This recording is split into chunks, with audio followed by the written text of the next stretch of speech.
What's up, everybody? It's Jeffrey Lyles. You are listening and hopefully watching Lyles Movie Files.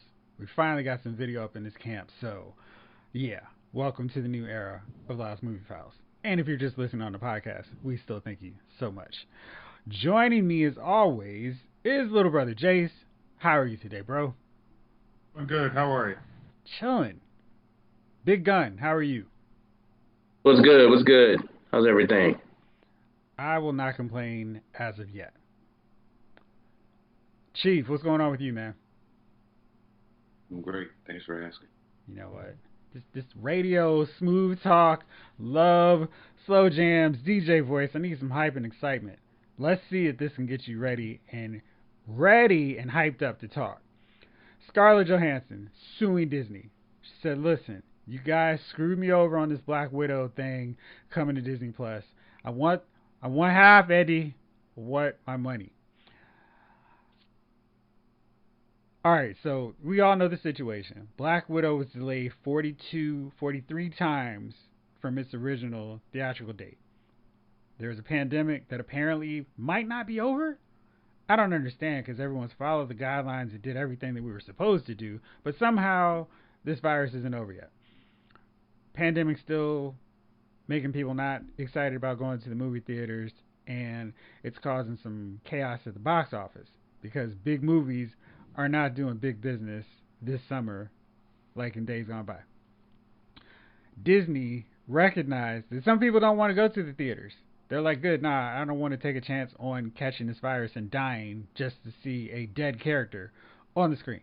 So Black Widow got, like some other films, this isn't the only one, of course, but it got the theatrical and Disney Plus day and day release. You got to pay an extra $30 to get Black Widow right now. And I think we said that raked in $60 million on Disney Plus, $80 million opening weekend at the box office. That's pretty good. Not normal Disney Studios or Marvel Studios production haul for opening weekend, but really, really good. Sets the record for the pandemic era, which is great. The second weekend, not so great. It was down 69%. And that's a big drop for any movie. But maybe that's because half the people were like, the people who wanted to see what happened and what Black Widow was doing in between that space of Civil War and Infinity War were satisfied. We're like, cool, I've seen what happened. They weren't going, yo, you really got to see this. This is a very important, pivotal part of the story that if you don't watch, Infinity War won't make any sense. And Endgame is just going to leave you, what? What's happening? That wasn't the case. So it had a big drop. Scarlett Johansson sues Disney saying, hey, listen, I was promised money and the big payday from my theatrical release of Black Widow. You guys didn't deliver. You undercut the budget by putting it on Disney Plus, and I got screwed because I don't get this profit from Disney Plus. I'm going to share my take, but I want to hear what you guys think about it first. Jace, let's start with you. Sadly, I think this was one of the reasons when it was initially kind of tossed out that there was going to be a simultaneous release. I think last July, before the Lakers even won the championship, it was basically like they were like, "Hey, we're going to do it so it's an NBA players," and it was like, "No, y'all aren't going to do that because it cuts into my box office because these people could rent out a whole theater and show it to their families, and I get the money." It was always a dicey proposition. It was like Disney was like, "Hey, trying to delay, we're delaying. We've done above and beyond Chris Nolan delay to get this movie out." And because we've actually seen the movie, it's not pivotal to watch, so we could literally throw this in the can forever, and everyone's just gonna be like, "Oh, whatever happened to the Black Widow movie?" But it's never gonna be like, you needed to see it. So, from Scarlett Johansson's purpose, I understand, I agree with her, but I also say there was room to negotiate that contract in that space of a year, saying, "Hey, if we're gonna deal, I understand this is how it's gonna be. I got my nice mansion, and can do whatever the heck I want. I even got married during the pandemic or something. Not 90% of the world can do that. So I need to. How do we come to an arrangement where everybody's as whole as we can be? Because this isn't going to be a $1 billion movie. and nobody wants to go to the theater. So that was kind of on her. Even though I agree she should be mad, but you have to be a little proactive. Make sure somebody doesn't screw you over. All right, so that raises a good point. So while you were talking, I looked up Wonder Woman 1984 came out in theaters December 27th, same day it was released on HBO Max. So you got that was like a classic example of hey, and we know from watching Wonder Woman 1984 and being huge big fans of how awesome that movie was not. It earned 16.7 million its opening weekend. That's terrible for a blockbuster movie. Worldwide, I'm sorry. Let me continue to break it down in the breadcrumb format. So its total gross in North America was $46.5 million. If you're paying attention at home, that's still less than what Black Widow made from Disney Plus alone. And Disney had the foresight to at least go, hey, listen, we're going to charge people for our streaming service, and if they really want to, they can pay to see it, which people did, and so they got money from it, right? Its total gross, Wonder Woman 1984, was $166.5 million. That's not good. Like, since the superhero era, that's really low. And Wonder Woman's quality really hurt it. So the word of mouth was terrible. People were like, don't go see this movie. I don't know what they were thinking. But in the span of time, from I think it's 4 delays from when it was originally supposed to come out, Patty Jenkins, the director / screenwriter, and Gal Gadot, star of Wonder Woman 1984, sat down with Warner Brothers and were like, listen, that's cool if you want to put this on HBO Max, but you're going to pay us for doing that. And I feel like Scarlett Johansson's agent is the one that's really at fault here for not going, hey, you know what? This movie's been delayed a few times. Maybe we should do the same thing. Knowing and reading the room of the world that people are in a pandemic and don't want to go to movies. Like, even if it was 50-50, that's like half. So if 80 million is literally half, that would have made 166 million its opening weekend, which is more in line of a low tier Marvel Studios film. So if you go like that, you go, all right, listen, we want to renegotiate for whatever. Because, I mean, Black Widow's dead. So there's not a lot of room for more paydays for Scarlett Johansson even coming into this joint. It's not like, yo, don't forget that next movie. Don't forget her special appearance in Captain America 4. Not happening. All she has is flashbacks. So she and her agent should have been like, listen, this is our last big Marvel Studios payday. We need to go hard. So you can release it on whatever platform you want to. We just want a percentage of all the gross. And you know, I think I was talking to you guys earlier over the weekend. Like, listen, Scarlett Johansson's been around as an actress. I assume her agent has as well, from the era of VHS tapes to DVD tapes, or DVD disc to Blu-ray to 4K to streaming. Now, if you've been around in the last 20 years, you know the hot property doesn't stay that way for long. I mean, I was watching my Resident Evil Blu-rays, and they were like, ultraviolet. I'm like, gosh, that was a fad that came and went. But I mean, you know technology is moving at a rapid rate. So you can't say, all right, well, I will happily take a percentage of all the VCR or VHS sales or the DVD sales. I mean, you got to work hard to find DVDs of stuff now. So if you're stuck in that old model, you're going to get screwed over, and your client, in this case, is going to get screwed over. So as soon as they were like, we're setting up Disney Plus, they should have been like, listen, tear up that old contract. We want to renegotiate quietly behind the scenes so we don't make a big PR disaster like what's going on right now. And everybody's happy. I just want a little bit of, I want to wet my beak from the streaming service that you guys want to charge my stuff on, and it's all good. I'm happy. I'll happily do a voiceover for What If. If you want me in a flashback, that's money too. Chief, what do you think about this? Well, if I was to tell Scarlett Johansson that I'm not getting paid enough at my job, how do you think she would react? I feel like would she that probably affect wouldn't her care. sleep? Right. So I'm along the same lines as that with her money. I don't care if she gets paid or doesn't get paid.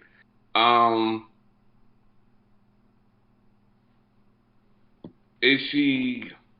I don't know what the contract was. I don't even know how much it cost the studio to make the movie. So is the studio in paying her gonna lose money? You know, I have no idea.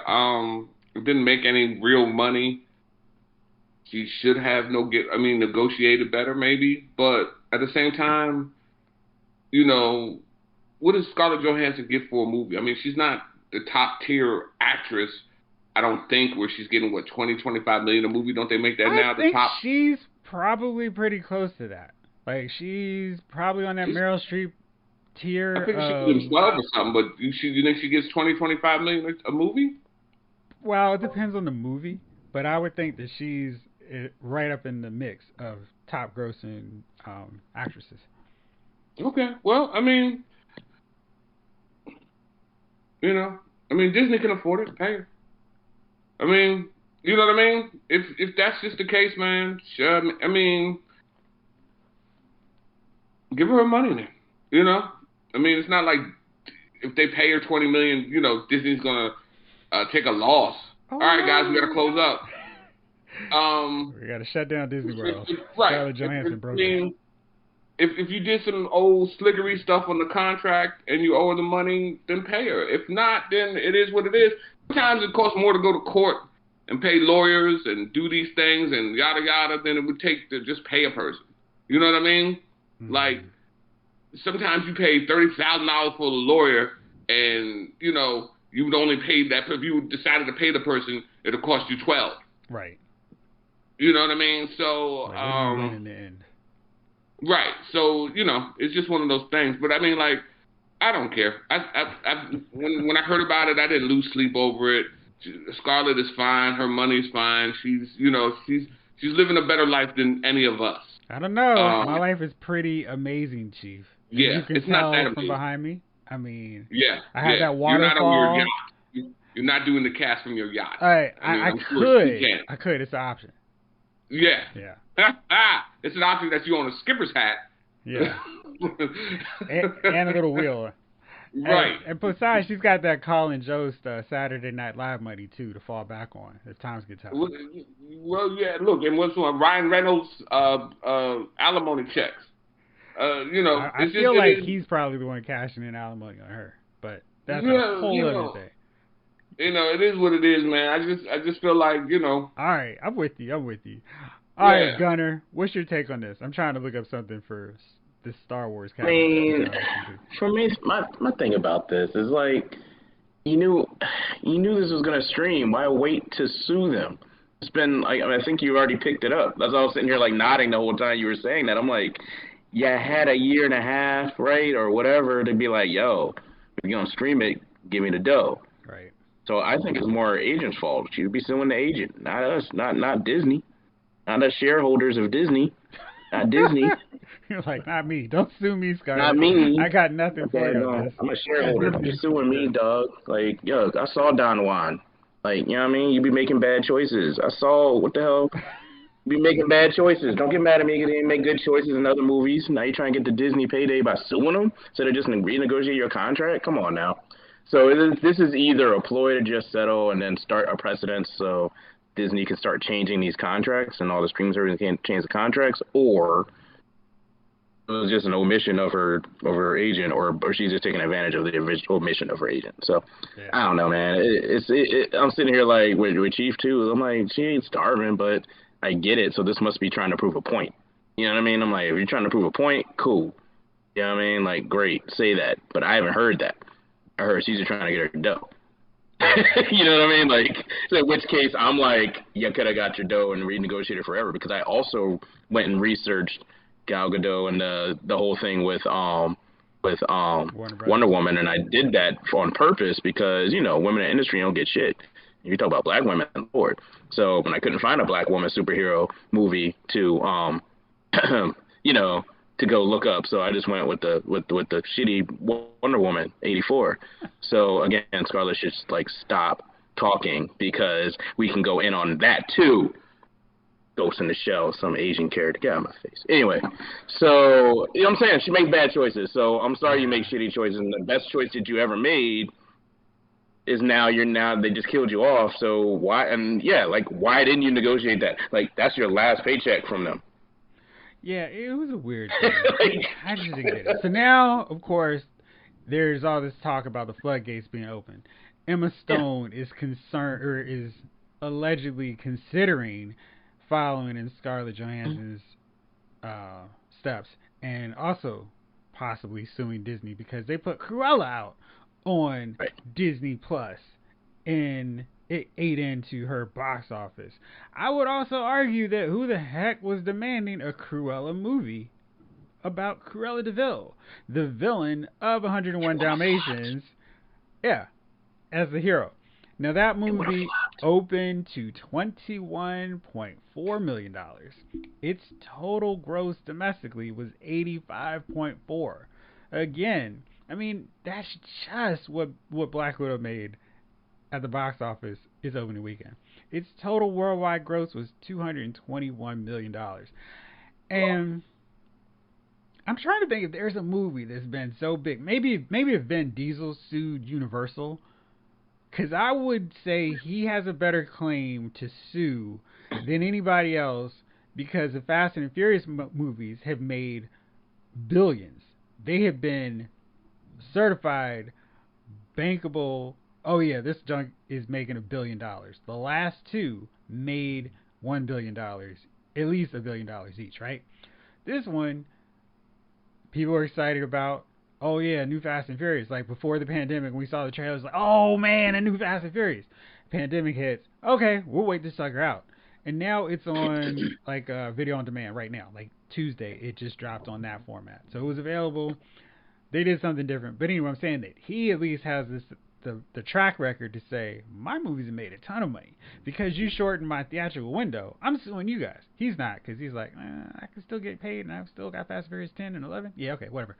But this is interesting. So, Jace told me that Dwayne Johnson was not suing. He was not taking Disney to the proverbial court, because Jungle Cruise made some money. It made $26 million its opening weekend. It made $90 million. I'm sorry, it made $34.2 million its opening weekend. It made $90 million globally. Not a lot for a blockbuster, but it's still a pandemic. And everybody who's like, yo, I want my movie in theaters so I can not make money off of it. And if it was in the theaters, it would have made more money. I mean, see Christopher Nolan and Tenet. People aren't going to the theaters. They're like, no, dude, I'm good. You have like a percentage of people who are going, but you see that other percentage is really important to make a movie financially successful. Gunner.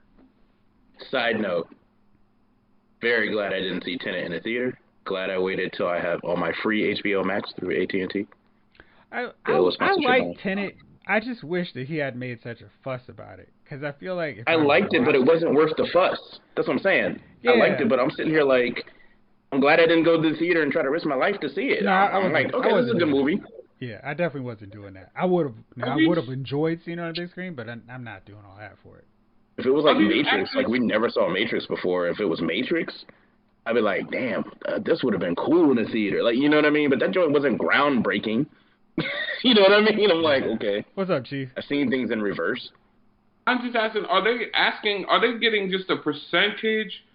Are they getting paid off a percentage, or are they promised just money straight up? I don't know their contracts. So the thing is, but that's what I'm trying to figure out. Because if you're getting a percentage off the movie, I guess. But at the same time, if you're just getting money straight up, okay, you get like a base for starring in the movie, and then you get residuals and a percentage of the gross of the movie. Now, again, here's my flip side of this. It's like, if you want to start suing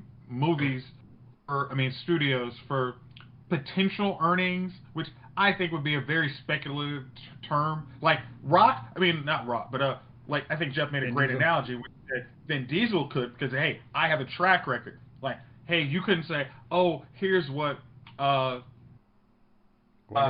Marvel made. Here's what Captain America made. So I should be in line with that. It's like, that's way too speculative for a court to really decide. Like, we can really say what you should have made. But then we'd also look at the domestic gross box office for the year, and that's in line with what you could have made, and that's probably your ceiling of earning. It's like you guys made as much as everybody, so you really, even if you win this claim, I don't think you're going to get damages on this because it's like you guys got every drop of money you could, or you could have got. We could point to Christopher Nolan's release and say, "Here's what you would have got for your big block." All right, here you go. I looked up for you because I was curious, and I think this is really interesting. So, Captain Marvel came out the year before the pandemic. Its opening weekend gross, because I'm shaky at math, so add this up for me, fellas. Its opening weekend gross was $153 million. So if I take my $80 million from theaters and my $60 million from Disney Plus, what's that give me? 40. 130. Now, if you consider, some people are gonna be like, why am I paying to see a Black Widow movie? She's dead. I'm good. I don't need to. So let's say that's 13, 14 million worth of people. And then also people like, yo, does everybody know it's a pandemic? I'm not going to the theaters. And I'm not paying $30 for a movie I just need to wait a few more months to get for free because I'm already paying for Disney Plus. Now, maybe you got some argument there, but it's like, Black Widow was never going to be the success that Captain Marvel was. Captain Marvel was a character that they set up to be like, yo, she's coming at the end of Infinity War. Watch out. Mm-hmm. So you got people hyped. Oh, word, they're finally bringing her into the joint. Black Widow was like, oh, she's dead, but check out this extra bonus behind the scenes story you've never seen. Also, wouldn't that open up, if she was to win, wouldn't that open up suing the movie, the movie people for flops? Exactly. That's what Jason was saying. Yeah. That's exactly what Jason was saying. Yeah. My movie would have made so much more money if you advertised it during the Super Bowl. Right. So, yeah. Okay. So, yeah, I mean, you get what you get. I don't know. Yeah, it's really. Yeah, so if you got 8 million or 10 million, and then you made another 3% off the whatever they bought in or whatever it is. I mean, it is what it is. I don't, Well, Mark. Yeah. Or the other thing was to wait, right? But this pandemic might be 5 more years before you can go back to a theater and be comfortable. I mean, every time you turn on the TV, it's Delta, it's Alpha, it's Bravo variant. You know what I mean? Like, it's, we're down to, they're naming variants like hurricanes coming through this bitch. It may not be over. You know what I mean? We might be 2030 before we can go outside again comfortably. I mean, look at the other thing. It's like they were in the one window where you could have, if they'd even said, hey, we're releasing in September, this movie gets delayed. They're like, no, we can't do it. We're gonna have to renegotiate again. Yeah, it's just like her agent. This sometimes accept the money. Yeah. I think it's her agent. Yeah, her agent just messed up, or the agency messed up, and they're just being like, Let's try to get Disney because we'll have enough people not feeling sympathetic towards Disney. So, all right. I mean, I am. Damn it. I know you are. All right, let's move on here because there's a few more things I want to talk about, and I talked about that way longer than I thought we were going to. All right, so quick up. We've got What If coming next from Disney Plus, and it's like 50 of the MCU actors are going to be reprising their characters. That's a lot. No Chris Evans, no Robert Downey Jr. Shockingly, no Scarlett Johansson. But we're going to see some cool stuff, and I'm really looking forward to it. The first season is going to be 9 episodes. They had a 10th one planned, but it's getting pushed back till season 2 because of COVID. Because, of course, everything is because of COVID. One of the prominent characters is Peggy Carter's Captain Carter. She is very featured. She's got a Marvel Legends figure coming. She's also got a Hot Toys figure coming, which means they're really behind this character. And it may not be the only time we see Captain Carter in the Marvel Cinematic Universe. There's rumblings now that she may show up as a live-action hero in Doctor Strange, Multiverse of the Madness, because we can go to different worlds because of Doctor Strange opening everything up. How excited are you at the possibility and potential of crossovers from What If popping into Doctor Strange? Further showing how you can connect your TV and your movie universe. I know that's taboo if you're DC, but, Chief, what do you think about that?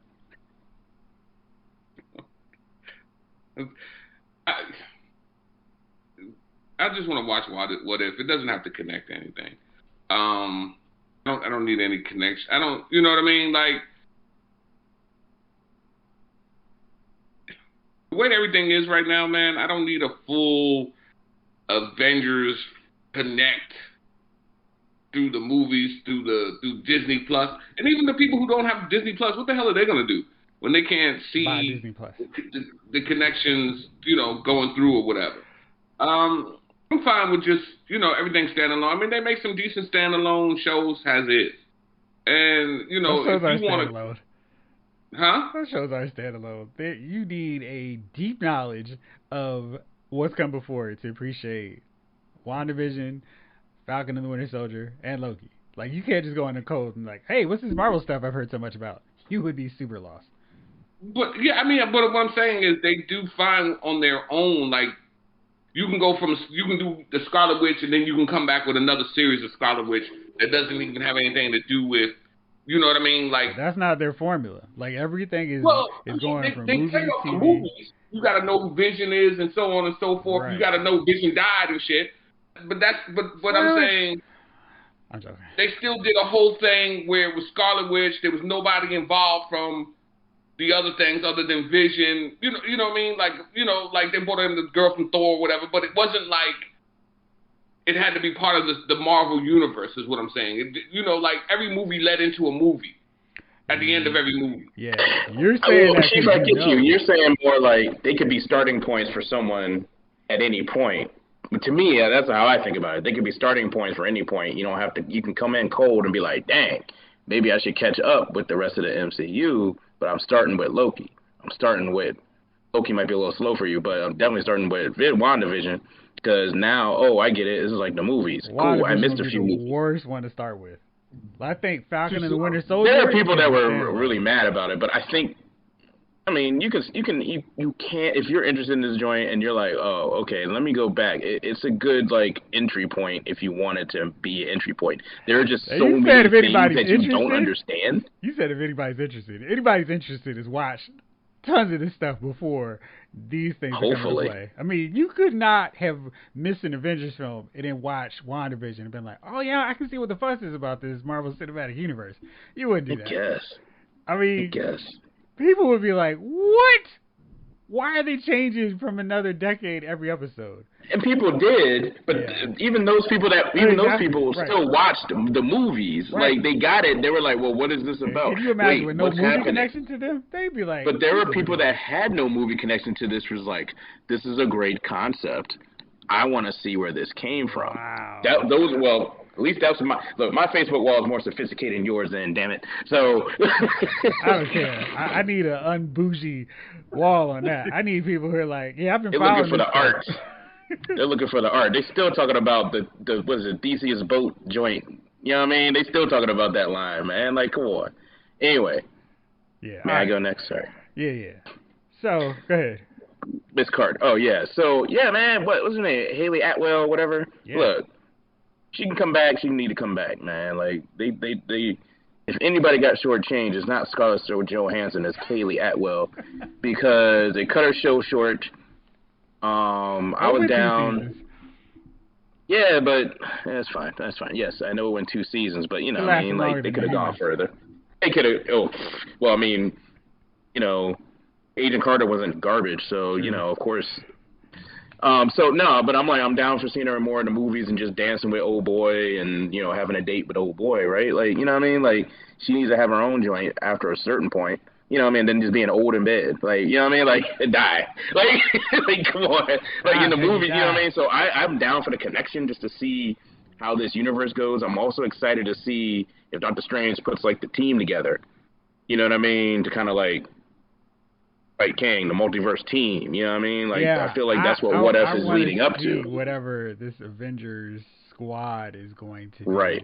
And I want that team to be led by Sam Wilson's Captain America, because, that's the thing. Well, that's Avengers. I'm talking about, the multiverse Avengers or whatever that's going to stop that part of it. I think they're separating it out, dog. The tricky thing is we'll have Benedict Cumberbatch. We'll have Tom Holland Spider-Man. But I'm curious as to who else we could put in that mix. Like, are we going to have Is this our way we get Michael B. Jordan back in there with Killmonger? Because we see him helping Tony Stark. We shouldn't have Chris. Well, maybe we have Chris Evans because it's not like he said I ain't coming back. He didn't say that. Maybe this is a way for another Mark Ruffalo Hulk. There are lots of possibilities. What if all that happens? It's exciting. So yeah, Jace, what are you thinking? Are you excited about this or what? I'm excited because it's cool to hear. Is always like you go to a cartoon and you hear the actors you're used to. Like hearing T'Challa is, T'Challa. You're not. Oh, is that? Oh, that dude sounds like T'Challa. But then you gotta look at the credits. That's Keith David. Oh, that ain't T'Challa. So hey, you can hear. You can see. One of the Chris's. Oh, okay, he's there. Okay, he's gonna do Thor's voice. Okay, good. It's actually like, okay, this brings that continuity. It's like it's the same person but a different world, and I'm fine with kind of like Chief. I'm fine with it being self-contained. I don't need to go back. We're all in on the Marvel universe, but if I just wanted to watch a comic book, cartoon straight through, I would like that too. Versus kind of that thing for Star Wars Clone Wars Season 7. It's real dicey if I can really watch Clone Wars Season 7 and then not right after that go put in Revenge of the Sith and then kind of try and figure out how to mix them together. I would just like to be able to watch that straight through, I think, a little bit more than having to connect it with everything else. Now, DC did that for you. Way early on in Arrow Season, 2 or 3, where they did a thing with Vixen, him, and Flash. So it had to have been 3 or 4. So, and... It may have been 3. Yeah, and then like Season 4, the only connection was, oh yeah, Vixen came in real life. Same voices, everything. Vixen came in the real live action. It was like, oh yeah, we had an animated adventure. I'm like, and that was like the only haha connection to that. But there was still a connection. Like, they tried to, connect the shows and the animated thing, but most people think of those, I think it was only 1 or 2, animated adventures with... they did Ray, too, and he showed up... Ray, that was the other one. That was the other one. Yeah. I was trying to remember the other one. Yeah. They did the Ray. So, they tried it, but you can have them self-contained because they were on their own adventures, but then those same heroes ended up having another adventure in real life. It wasn't really connected, but it was like... Yeah. Well, I think the DC did that for you. You can watch... CW did that for you. You'll be able to watch Doctor Strange, Multiverse of Madness, and not have watched What If. But I think what they're going to do is just be like, listen, this is an opportunity to just be like, hey, let's connect this stuff. Let's show Peggy Carter as a superhero. And you don't have to watch What If. It's just like, oh, they're in all these different worlds. And wait, Peggy Carter's Captain America or Captain Britain in this joint? Oh, that's crazy. Oh, wait, the Avengers are zombies? They don't have to spend like the whole movie dealing with it. It's just like them popping from world to world. It's like, oh, okay, that's weird. See, I'm excited about it. Last thing I totally forgot to mention. Yeah, I forgot to mention this part about our Disney, Marvel, and Scarlett Johansson thing. Disney is making Eternals and Free Guy theatrical only. You can't watch them on Disney Plus Access. You'll be able to watch them on Disney Plus later, but you won't be able to pay that $30. And so you won't be able to hear Mariah Carey's Fantasy for 50 times until you go to the theaters and see Free Guy, or wait till whenever it comes out on Blu-ray. So I thought that was interesting, because I feel like people aren't that excited about Eternals, and I don't know how many people are excited about Shang-Chi, and using these films as barometers of, look, nobody's going to the theaters, we can't release these movies. I don't know. I feel like those two would be better suited to have that Disney Plus release, so that way people can be like, yeah, I want to see it, but I'm not going to the theater and risking this virus for it. Okay, did you guys see the last Eternals trailer? I did. Yeah. It was like them sitting at the daggone dinner table. It's like, you really expecting me to pay $30, go see a virus for this? Like, come on. You guys they care only the fans that may or may not care about the pandemic. That is a Marvel brand film. Like, the Marvel brand is going to make people go see it. It's not going to be like, oh, yeah, this Eternals looks so great. People aren't buzzing about it on whatever. So, all right. Let's see here. Last thing. Speaking of people who need agents, Matt Damon has been on this ridiculous turn. He and his agent were going to be my dummy of the week, but I had to change because there was another one. But in addition to, by the way, I had to stop saying this slang words towards the LGBT population because my daughter called me out on it. No, wait, I never actually said that word. It was just a hypothetical thing from a joke that I may have told her and made her say this. The whole thing is just really confusing. I feel like sometimes celebrities overshare, especially things that does them no good to share. It's like, listen, nobody needed to know that you had an issue not saying this word. Just like Papa John's. It's so hard not to say the N-word. You know who didn't know that? Anybody. Except for people in your circle. So you don't need to say it. Nobody cares. I mean, nobody, not that nobody cares, but it's like, nobody cares until you say it. Matt Damon was digging himself out of another hole, so he tried to, like, I'm evolving, by changing, not saying the word I didn't really say, but I might have said in the joke. He was literally just like, oh, shoot, you guys heard me say something else stupid? He was all over with that. Look over here, Oh, shoot, that was horrible, too. Oh, shoot, look over here. It was terrible. So in the interim, and maybe proving that karma does matter to some people, he revealed that he had to turn down the role of Harvey Dent in this little indie film called The Dark Knight that you may have heard of. And apparently had some scheduling conflict. He was set up for another movie, had to do that. And I feel like Aaron Eckhart should send him a bouquet, maybe one of those fruit baskets every month or every year. Just like, thanks, dude, appreciate you. Because that's a bad one to miss out on. Is it the Great Wall he missed it for? You know what? It's probably possible. Now I'm curious. Now you're gonna have me go look for Matt Damon's 2008, 2000. Because if it's Dark Knight, couldn't have been Great Wall. That wasn't that long ago. You know what? It must have been a Bourne movie. It had to have been a Bourne movie. I too have evolved. I'm not watching movies that look stupid and a complete waste of my time. Like Great Thank Wall. you. Now you're on my level. Nope. Thank you. Can I post on your bougie I don't wall look too? at stupid shit. Like the wall, Great Wall. See. What, this looks whack. What, is a white dude? Great. Wonderful. Well, I mean, sometimes I watch it. He got me with The Last Samurai, but that's it. I was like, I ain't getting got no more. That looked terrible. Actually, Last Samurai wasn't terrible. Well, it was bad for what it represented. So, yes. In 2008, he did Shay Part 2. I hope that was what held him off. So, the what?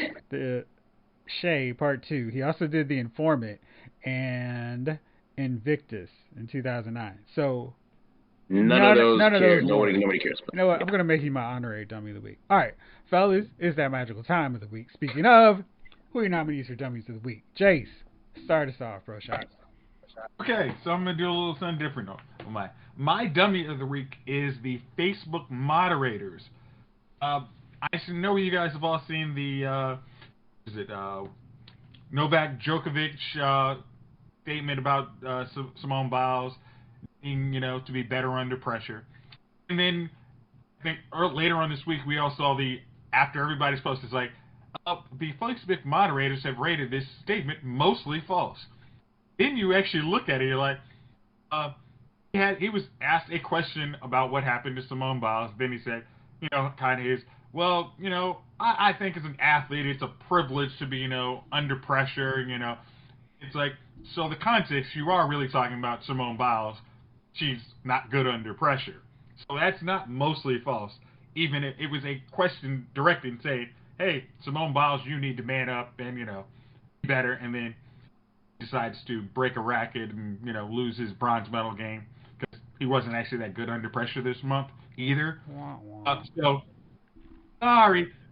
So, the Facebook moderators for saying that mostly false is actually mostly true, and they are my dummy of the week. Cool. My nominee is, continuing with our Olympic theme, is me for staying up super late watching everything, including equestrian racing.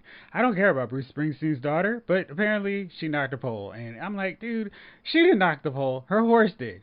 I don't know how we're giving these riders the medals. The horses, they're doing all the work. But my real dummy is the U.S. medal counting system.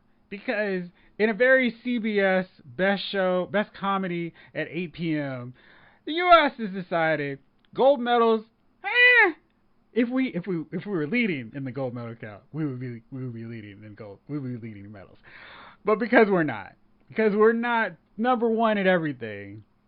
And this Right. is why, yeah, because we're No. not number one in this. We have to start a massage and clarify and have a special designation. We're leading in the overall medals, which never has been a thing. It's like, now we're leading in the medals. And oh, by the way, if you look to the left where it says gold, maybe China has most, but you should ignore that and focus on all our nice silver and bronze.